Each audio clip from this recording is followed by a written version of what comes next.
전체적으로 합쳐서도 분석해야 되는 통합적, 융합적, 우리 늘 요즘 많이 쓰는 그런 이야기입니다. 그래서 뭐 시스템도 기계적인 시스템, 유기적 시스템 이렇게 나누더라고요. 아시다시피 뭐 기계적은 우리 기계 같은 거, 유기적은 우리 삶, 생활, 변화하는 거 그런 거요. 그래서 시스템의 분석으로는 이 다 물리적, 생물학적, 심리적, 영적 이런 시스템 하부 구조라면 이걸 다 합쳐서 윗부분, 상부의 문화적, 사회적 시스템을 보면서 분석해야 된다. 이런 이야기입니다. 아까도 1장에서도 1, 2장에서도 나온 것처럼 이 세계관은 신념, 정서, 가치 이 차원에서 고찰하고 바라보아야 합니다. 그래서 먼저 이 세계관은 그래서 어떤 인지적 차원, 그게 이제 문화적인 지식이라고 이 사람은 얘기를 하는데, 뭐 우리가 흔히 보는 일반 물질 문화, 또 행위의 패턴, 그 패턴이 어느 날 갑자기 나온 게 아니라 오랜 세월 규정된 거죠. 그래서 우리는 인사를 목례를 하고 이 사람들은 이거 손을 모으고 하는 것처럼 기호, 이런 심벌들이 언어, 표정, 우리 분류법도 이런 세계관에서 나온다 하더라고요. 우리 뭐 분류법 있잖아요. 클래시피케이션 그거. 뭐 나무는 그루, 자동차는 몇 대, 뭐 이렇게 말하는 거. 사람은 몇 명 이렇게 말하는 거.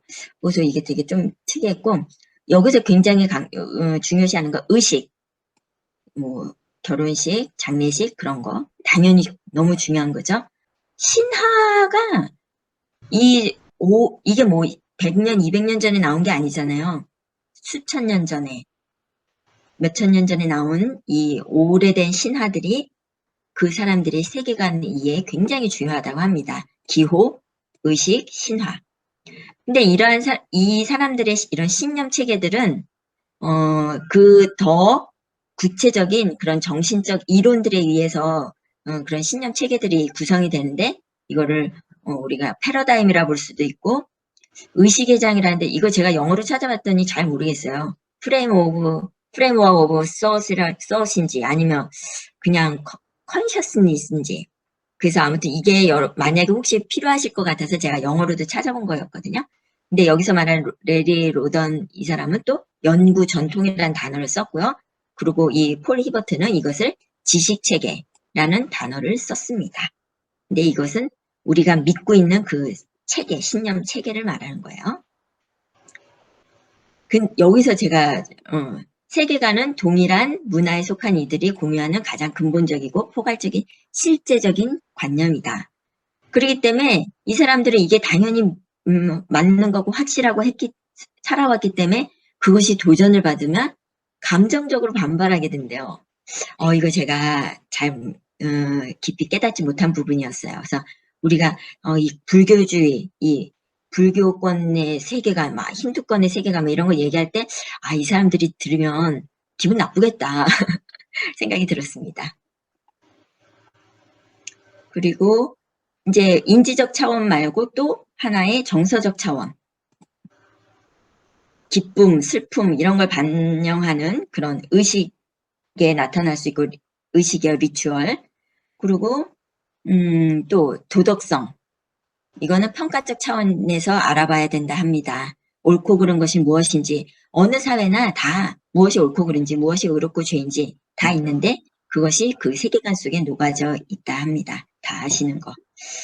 그리고 문화적 세계관과 사회 체계 속에서는 문화적 세계관이란 단어를 쓰는데 미국 사람들은 자동차 엄청 중요하기 때문에 그 사람들의 세계관의 은연 중에 자동차, 뭐 미식축구 뭐 이런 것들이 있고 그것처럼 현 시대 사람들에게는 컴퓨터 없으면 안 될 존재죠. 또 젊은 애들 뭐 핸드폰 그런 것 다 녹아져 있다고 합니다. 세계관에.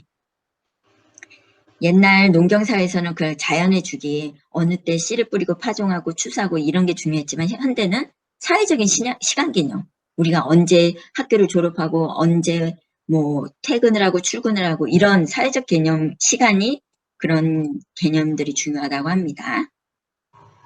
그래서 세계관은 집단적인 정체성을 반영하고 또한 그런 집단적인 정체성을 형성합니다.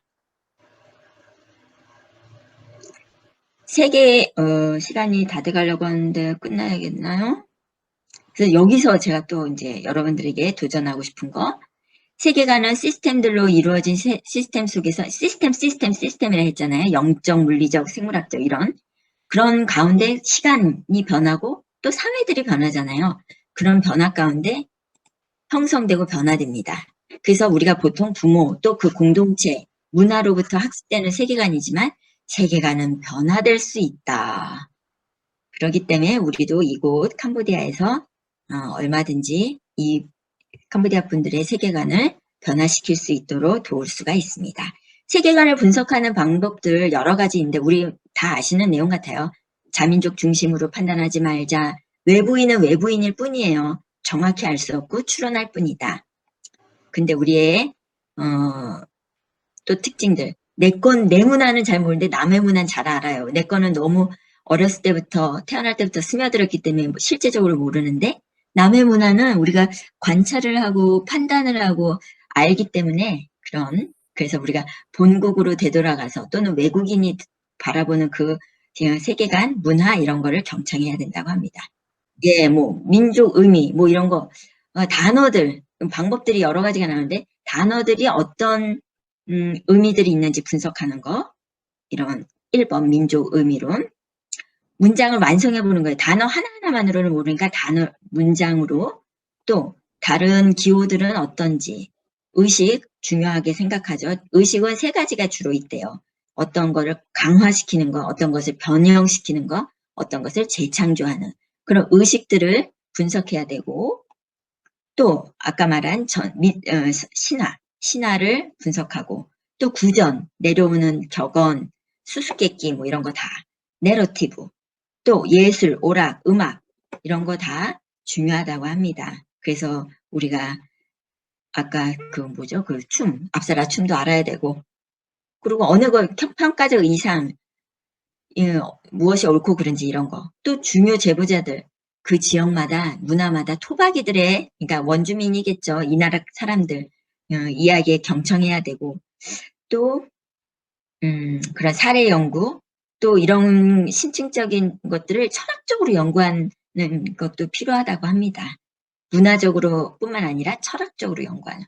그래서 이제 나오는 결론이 또 교차 문화적으로 비교를 통해서 알 수 있다. 서로 문화들 간에 서로 어울리는 것 또는 전혀 다른 대조적인 것.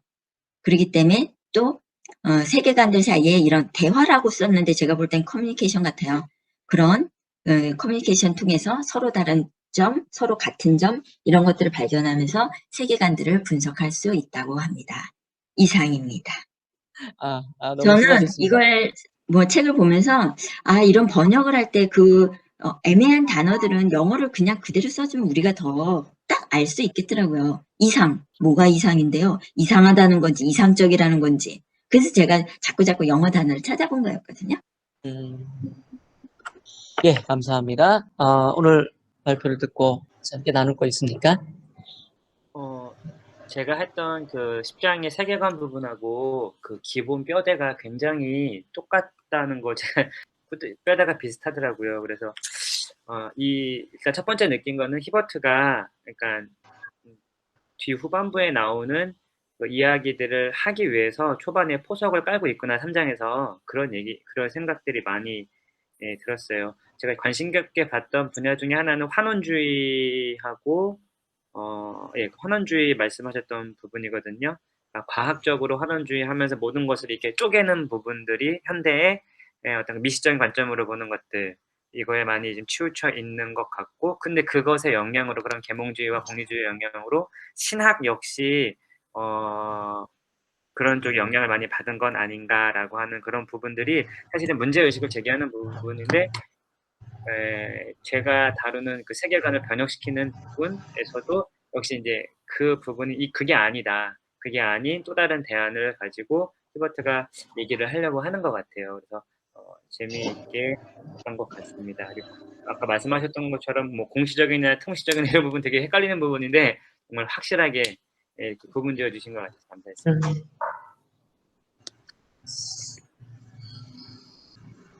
또 다른 나눠주십시오.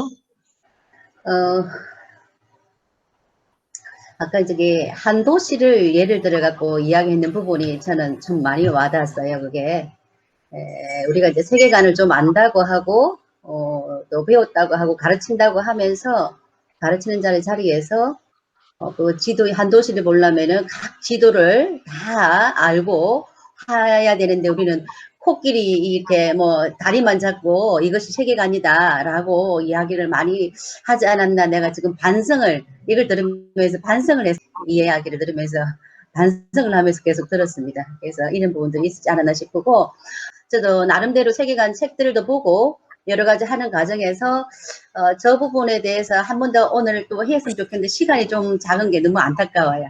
그리고 히버트가 이야기한 것 중에 그 나라 사람들이 예를 들면 죄라는 것을 뭐를 죄라고 생각하느냐, 그런 것을 중요하게 생각하고 그 부분을 이렇게 리서치를 하라는 이야기를 하는 게 있어요. 왜냐하면 우리가 생각하는 죄와 그 사람들이 생각하는 죄가 다르잖아요, 세계관 때문에. 그렇기 때문에 그런 식으로 유도를 해서 알아내서 이제 또 파악해가는 그런 방법도 있으니까 그것이 저희가 하기에는 가장 쉬운 방법이 아닐까 생각이 들어요.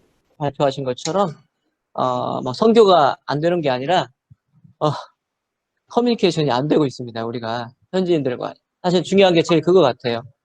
잘 모르고 배우는 것이 지금 저희들이 제일 큰 문제이기 때문에 오늘 이 자리, 이 지금 강의 하나하나가 우리에게 너무 소중한 시간이라고 저는 생각을 합니다. 예, 감사합니다.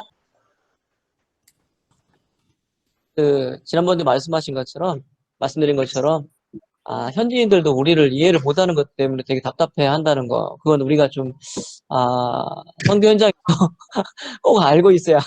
그러다 보니까 서로 커뮤니케이션이 안 되니까 이게 선교하는 부분이 너무 힘든 것 같고, 지금부터 또 다른 또 강의를 들어보시겠습니다.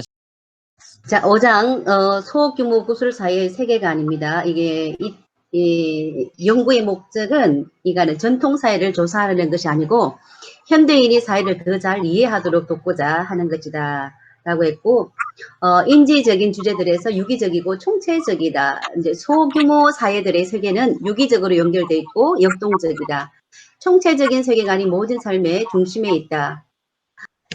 그래서 유기적이고 총체적이란 말 속에는 종교, 과학, 인문학 등에 나눠지지 아니하고 공적인 영역과 사적인 영역으로 구분하지 않고 사회, 정치, 법 분야를 나누지 않는 총체적인 세계관이 모든 삶의 중심에 있고 우리가 하는 모든 일들, 먹는 것, 결혼, 씨 뿌리는 것, 이 모든 것들에 영향을 미친다.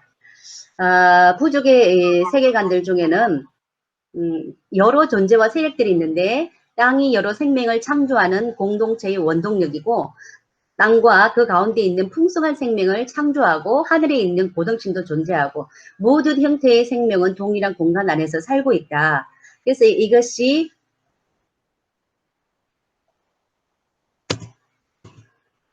부족의 세계관을 표를 보면은 땅과 인간들 그리고 지상의 신들 그리고 고등신 생명 이렇게 되어 있는데 모든 창조물은 땅에서 나오고 그리고 갖가지 생물체로 가득 차가 있고 물고기, 새, 동물들, 인간과 조상과 아직 태어나지 않는 자들 그리고 산과 강과 하늘과 땅의 영들 그리고 질병과 번영의 영 그래서 땅은 공동체의 원동력이고 모든 형태의 생명은 동일한 공간 안에서 이렇게 있다는 것입니다. 그래서 인간은 살아있는 자들과 죽은 자들 그리고 태어나지 않는 자들로 그리고 또 마녀와 귀신, 나무, 강도, 산의 영들, 질병과 권능의 영들, 동물의 영들 이 모든 존재들이 이 안에서 사랑과 또 상호 동명하며 경쟁하고 분노하고 질투를 경험하면서 다 함께 공존하고 있습니다. 그래서 초자연적인 것과 자연적인 것을 구별하지 않고 많은 소규모 사회는 한 위대한 영을 믿거나 하늘에 살면서 인간의 일상사를 관여하지 않는 이렇게 고등신을 믿는 부족들이 있는데 이것은 신화에서 나왔는데 인간 창조를 했는데 그들에게 신이 상처를 받아서 인간을 버렸다라는 이런 또 신화도 있습니다. 그래서 부족의 세계관은 대체로 인간 중심적이고 산자와 죽은 자를 넘어서서 그들의 관계는 영적인 관계고 모든 인간 관계가 서로 연결되어 있다. 그래서 부족의 세계관은 사람들은 독자적이고 자율적인 개체를 보는 것이 아니라 부모에서 자식으로, 자식에서 대대로 흘러내려오는 끊임없는 물줄기의 일부로 보고, 그리고 생명의 결합성에서 태어나지 않는 자들, 살아있는 자들, 조상들로 봤는데, 그러니까 인간들이 조상들과 태어나지 않는 인간들은 이 모든 중심 속에서 이렇게 모든 중심 가운데에서 차지를 무대 중앙을 차지하고 있고, 이는 주변의 신들과 강력하지만은 변덕스러운 영들을 설득하고 위협하고 매수하는 일을 통해서 이 세계를 이루어 간다는 세계관을 가지고 있습니다.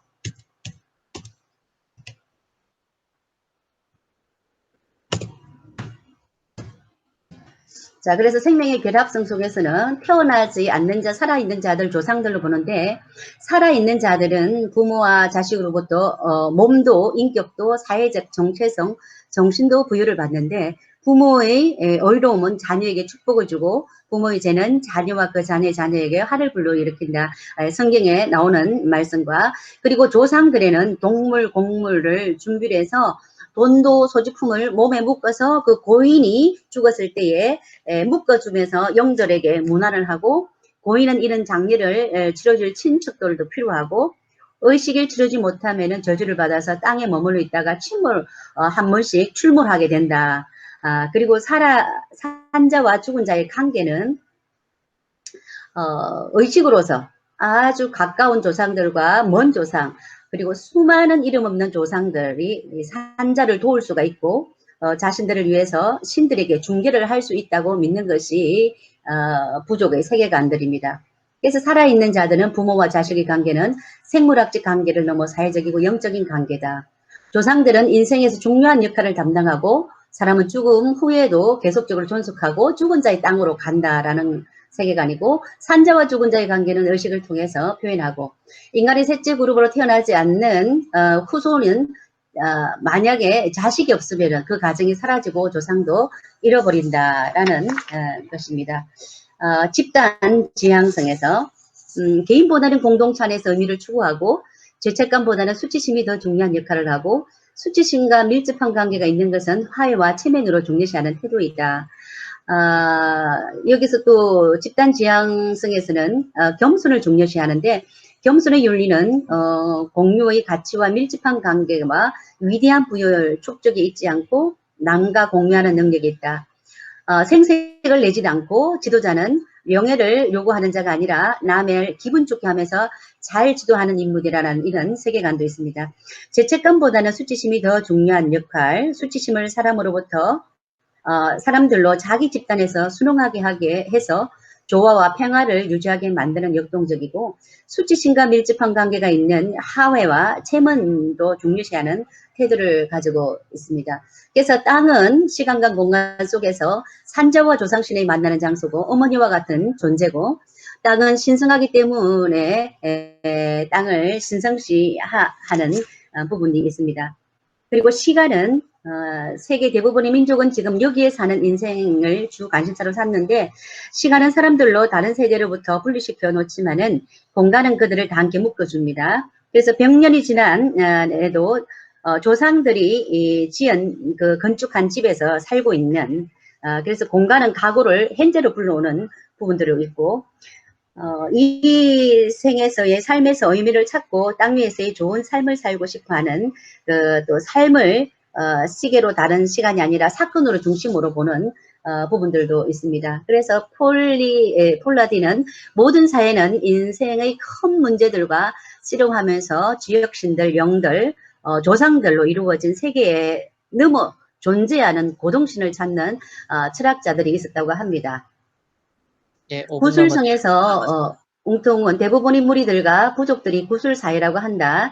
시각보다는 촉각을 기초로 세워져 있는데, 구술사회의 지식은 이야기, 비유, 노래, 경구, 기억의 수수께끼, 시, 신조, 교리문답 등으로 이루어져 있고, 정서적인 주제들에서 소규모 사회들은 풍부한 신비적 문화를 갖고 있다. 노래와 춤 그리고 몸치장, 드라마, 집장식, 이야기 등 우리가 현대인은 학문 세계에서 진리만 강조하고 정서와 도덕적을 무시하는 바람에 미적인 문화를 거의 이해하지 못하는 부분들이 많습니다. 그래서 그 나라의 문화와 춤, 노래, 그림 이런 부분에 대해서는 많은 관심이 없는 부분들이 우리 선교사들이 한번 생각해 봐야 되지 않을 문제인가라는 생각을 합니다. 자기가 숨기고 있는 문화의 정서적 주제들이 반드시 연구를 해야 할 필요가 있다고. 왜냐하면은 감성은 생각만큼이나 사람들의 생활 방식에 결정하기 때문이라는 것입니다. 그리고 평가의 주제들, 조상은 무리와 부족이 도덕적 표준을 유지하는 데 중요한 역할을 한다. 인간이 서로 대인관계를 맺는 이 세계는 도덕적인 세계인데 관계적인 세계는 집단의 구성원들이 책임을 공유하고 맞는 것을 아주 중요시한다. 조상은 무리와 부족이 도덕적인 표준을 유지하고 중요한 역할을 하고 잘못에 대해서는 벌을 주고 잘한 일에 대해서는 평화와 건강과 풍성한 수확을 줍니다. 통시적인 주제들에서 신화는 우주의 의미를 부여하고 그 민족의 가장 깊은 정서를 표현하고 그들의 도덕 질서를 규정한다. 여기 보면은 대재난과 종말론적인 신앙, 천년왕국설 이런 부분들이 각 부족의 사상에 널리 퍼져져 가지고 있는 부분들에서 소규모 사회에서 자란 사람들이 그리스도를 영접할 경우에 그들의 개종이 그들의 문화와 사회의 모든 수준에 영향을 주고 또 그런 변화가 개인적인 차원과 공동체적 차원을 모두 아우르게 됨으로 하는 것이 중요하다. 개종의 의식적인 문화의 차원에서만 일어나고 세계관의 수준에서 일어나지 않을 경우에는 기독교적 이교주의를 낳게 되는데 복음의 형식은 있으나 복음의 핵심이 없는 일종의 혼합주의를 이야기를 한다. 기원신화는 이 시계가 어떻게 존재하게 되었는지를 설명하고 분리신화는 어떻게 인간이 낙원에서 분리 상태를 잃어버리고 신에게 분리되었는가를 이야기를 하는데 그들의 세계관은 서로 상당한 차이가 있기는 하지만은 대다수에 적용되는 일반화가 가능하다고 생각을 한다. 그런 사회들을 연구하면 그 문화를 이해할 수 있으며 우리가 그 사회들에서 사역할 때 우리 자신의 가져가는 세계관도 분별할 수 있을 것이다. 그리고 여기에서 책의 233페이지에 보면은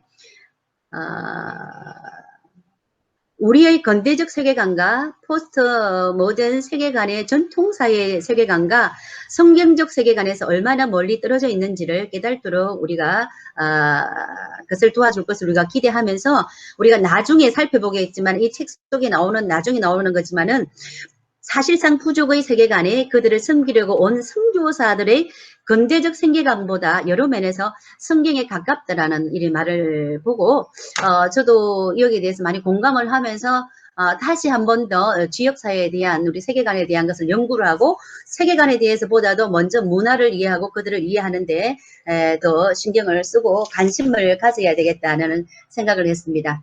자, 5장 여기까지입니다. 이상입니다. 예, 감사합니다. 수고하셨습니다. 예, 오늘 5장 강의 들으시고, 또 우리가 또 느낀 거나, 좀 나눌 거 있으면 좀 같이 나눠줬으면 좋겠습니다. 예, 저도 보면서 이제 앞에 이제 4장까지는 계속 이제 사실 책은 저도 챕터를 조금만 봐서 전체를 못 봐서 이제 4장까지 들으면서 내용 정리에 대해서 이런 느낌으로 제가 책을 읽었었구나. 그걸 이제 이해하게 돼서 좀 너무 안타깝고 또 금방 이제 선교사님 얘기 들으면서 저도 마지막에 공감하는 것들은 이제 이들의 세계관을 이해하는데 제가 너무 제 생각 안에서 그냥 이해하고 또 그 문화나 어떤 부분에 대해서 물론 관계 있다고 연관이 있다고 생각하고 하지만 그것에 대해서 이제 그들의 세계관을 그들의 생각으로 그들의 문화 안에서 이해하는 부분에 대해서 제가 이제 좀 놓치고 있는 부분들이 있었다는 것에 대해서 지금 앞에 4강이나 지금 또 마지막 선교사님 강의 들으면서 계속 생각하게 되고 또 이제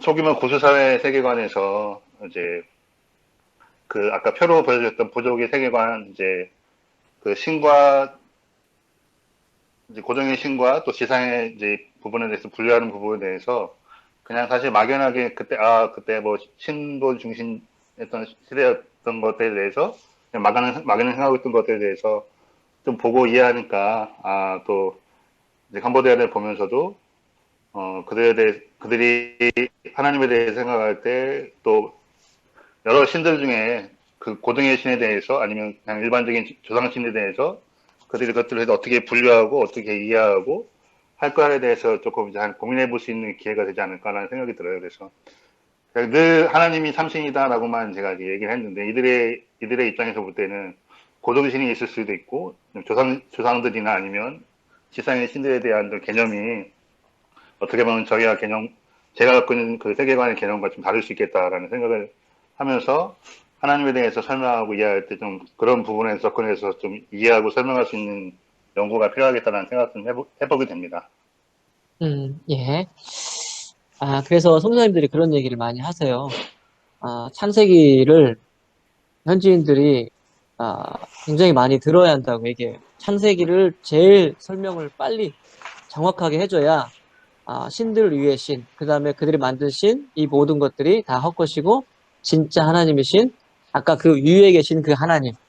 근데 이 사람들의 그 위에 계신 하나님은 거의 존재를 생각하지 않아. 그게 중요하게 생각하지 않거든요. 밑에 있는 신, 우리를 도와주는 신, 조상과 우리와 함께 사는 신, 거기에만 신경을 쓰고 있거든요. 그러니까 결국은 악한 영들에게만 신경을 쓰고 있는 나라가 이 나라인데 그 위의 신. 그래서 예수님이 이 땅에 오신 것이 진짜 말 그대로 이 땅에 있는 그 신 중에 하나가 이들에게 있을 수 있기 때문에 분명히 창세기의 하나님을 창조하신 창조자 하나님을 이들이 분명히 알지 못하면 그 다음 예수님까지 가는 게 너무 힘들다는 거예요. 그래서 창세기를 정확히 그래서 누가 왜 하나님 창조하신 첫날부터 여섯째 날까지 그 그림 그려고 현지인들한테 그거 설명하고 나눠주고 막 그걸 많이 하시는 분도 있거든요. 그래서 그런 부분들이 갑자기 생각이 났습니다. 예. 네, 그거하고 연결돼서요. 이 상자부 불교나 힌두 쪽에서는 그 고등신의 가장 최상위에 있는 신을 지배하고 다스리는 신으로 보지 않는다는 게 문제예요. 그냥 관념적으로 존재하는 신이기 때문에 그래서 신경을 안 쓰는 거예요. 그것에 대한 것도 저희가 대안을 찾아야 될 것 같고 이 신화의 중요성을 계속해서 모든 장애에 이야기를 하고 있는 것 같은데 제가 딱 한 가지 우리 단군 신화를 딱 생각하면서 한국인의 특징을 은근과 끈기라고 얘기하잖아요. 그래서 저 소름이 싹 끼쳤어요. 그 곰이 먹으면서 진짜 그렇잖아요. 그 세계관이 지금까지도 영향을 미치고 있다라는 생각이 들면서 소름이 쫙 끼쳤는데 그러니 이 나라 사람들의 그 세계관 자체가 정말 어떻게 하면 좋겠습니까? 정말 더 기도하고 더 열심히 연구하고 다 들어가야 되겠다는 생각이 막 불쑥불쑥 듭니다. 예. 아무튼 우리가 좀 더 이 나라 사람들을 더 잘 알고 종교를 더 많이 알고 해야 할 부분들이 저희들이 필요한 것 같고요. 뭐 사실 불교에서 부처가 가르쳤을 때는 신을 부정했거든요. 절대 신이 없다고 가르쳤는데 이 나라 사람들은 불교를 갖고 있으면서 신이라는 개념이 있거든요. 그래서 부처도 가르칠 때 우상 만들지 말라고 신이 없기 때문에. 근데 제자들이 이들은 지금 그걸 만들어내고 있고 그래서 그냥 우리가 생각하는 불교와 실제적으로 또 다른 종교가 또 이 나라에 들어있다는 것을 우리가 이 나라를 알고 하면 조금 더 이 나라 사람들을 이해할 수 있겠다는 생각. 그리고 아까 죄책감, 수치심 이 부분 아까 얘기했잖아요. 죄책감 없어요. 진짜 이 나라 사람. 대신 수치감이 굉장히 강하고 체면. 그래서 동화 내용 안에도 누구를 속였던 거에 대해서 죄책감이 아니라 이거에 대한 수치심도 그다음에 체면, 나 자신 드러남, 지혜, 지식 이쪽에 더 강하게 있어지는 부분들. 그래서 딱 금방 발표하신 그 내용이 제가 캄보디아 사람들이다라는 생각이 갑자기 확 들었어요. 그래서 그 저도 부분을 그렇게 들었었어요. 예. 저도 이걸 읽으면서 이거를 하면서 되게 재밌게 하고 공감이 되게 가는 부분들이 있었어요. 그래서 이렇게 부분들을 이렇게 한잔 마시면서 이런 부분들을 조금 이제 앞으로는 조금 나눔이 있으면 조금 더 진보가 있겠다 이렇게 싶은 게 아까 앞사라 이야기 하셨는데요. 이제 앞사라 부분들 우리 한국 선교사님들이 오시면은 이건 아니야. 하지 마라고 이제 이야기하는 부분이 있는데 저도 처음에 그래서 가지고 그거를 내용을 하나하나 이제 그 동작 하나하나를 물어봤었어요. 여러 가지가 있지만은 앞사라가. 그래서 이제 농경사에 있잖아요. 옛날부터 내려오던 농경사에 씨를 뿌리고 그다음에 그들이 자라고 열매를 맺고 그리고 그거를 나누고 기뻐하는 이런 춤이 앞사라로 추가지고 성탄절 날 내가 추는 거를 우리 봤거든요. 그래서 이런 이제 좀 관념을 좀 많이 바꿔야 되겠다 이런 싶은 부분들이 참 있는 예. 거죠. 예, 감사합니다.